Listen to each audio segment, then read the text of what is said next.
क्या नहीं बनेगा डूंगरी बांध। सांसद ने केंद्रीय जल शक्ति मंत्री से की मुलाकात। डूब क्षेत्र में 3 जिलों के 76 गांव शामिल श्री राम जल सेतु लिंक परियोजना के तहत बनास नदी पर प्रस्तावित डूंगरी बांध करौली, सवाई माधोपुर और धौलपुर जिलों के 76 गांवों के लिए एक बड़ा मुद्दा बन गया है। इस परियोजना का उद्देश्य 13 जिलों को सिंचाई और पेयजल उपलब्ध कराना है, लेकिन इसके डूब क्षेत्र में आने वाले गांवों के विस्थापन को लेकर स्थानीय ग्रामीणों में विरोध देखने को मिल रहा है। करौली धौलपुर के सांसद भजनलाल जाटव ने संसद में डूंगरी बांध के मुद्दे को गंभीरता से उठाया है। साथ ही नई दिल्ली में केंद्रीय जल शक्ति मंत्री C.R. पाटिल से मुलाकात कर बांध को तत्काल प्रभाव से निरस्त करने की मांग की। सांसद ने इस मामले को लेकर संसद में कहा कि मेरे संसदीय क्षेत्र करौली धौलपुर में सरकार डूंगरी बांध बनाने का काम करने जा रही है।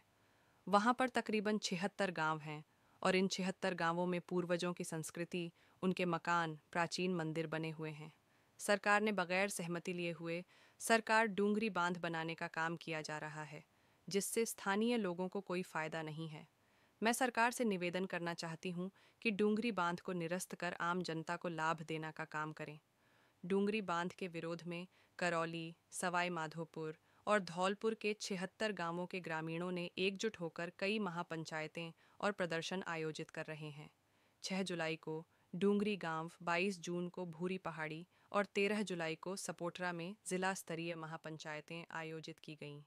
27 जुलाई को मकसूदनपुरा चौहानपुरा में देवनारायण मंदिर के पास एक विशाल महापंचायत में हजारों ग्रामीणों ने हिस्सा लिया।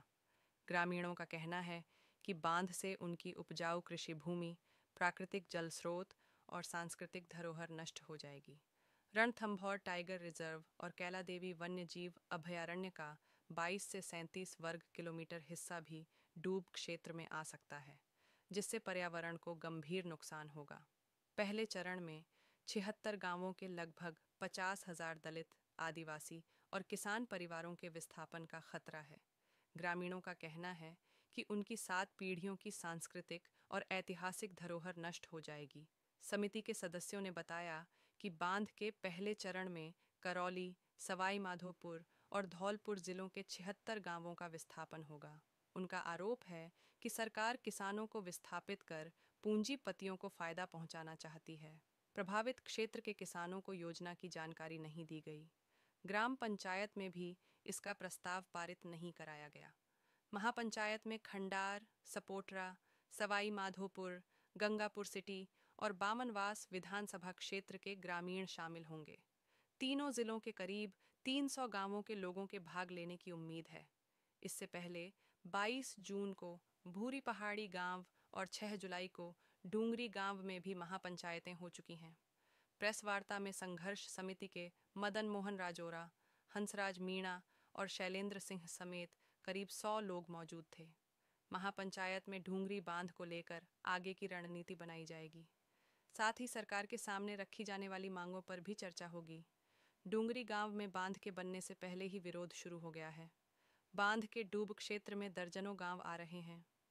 यहाँ 8 से 10 हजार आबादी बताई जा रही है। भूमि अधिग्रहण एवं विस्थापन से लोगों में भय बना है। इसके लिए जमीन अवाप्ति और प्रभावितों के पुनर्वास के लिए प्रक्रिया चल रही है। जिन ग्रामीणों की जमीनें बांध क्षेत्र में आ रही हैं, उनमें सवाई माधोपुर व करौली जिले के लोग हैं। ऐसे में वे इसका लगातार विरोध कर रहे हैं। पूर्व राजस्थान नहर परियोजना ERCP के तहत करौली, सवाई माधोपुर जिलों के 76 गांवों को नुकसान होगा।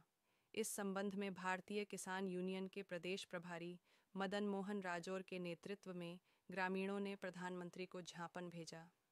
इसमें बताया कि जिले के खंडार तहसील के डूंगरी में बनास नदी पर चोरी छिपे ERCP डूंगरी बांध निर्माण के लिए वित्तीय स्वीकृति एवं अवाप्ति भूमि की आपत्ति अनापत्ति तक की प्रक्रिया पूरी हो चुकी है। इसमें न तो संबंधित ग्राम पंचायतों से सहमति NOC ली और न ही सवाई माधोपुर व करौली जिले की आमजन से जन संगोष्ठी या जनचर्चा कर सहमति ली है।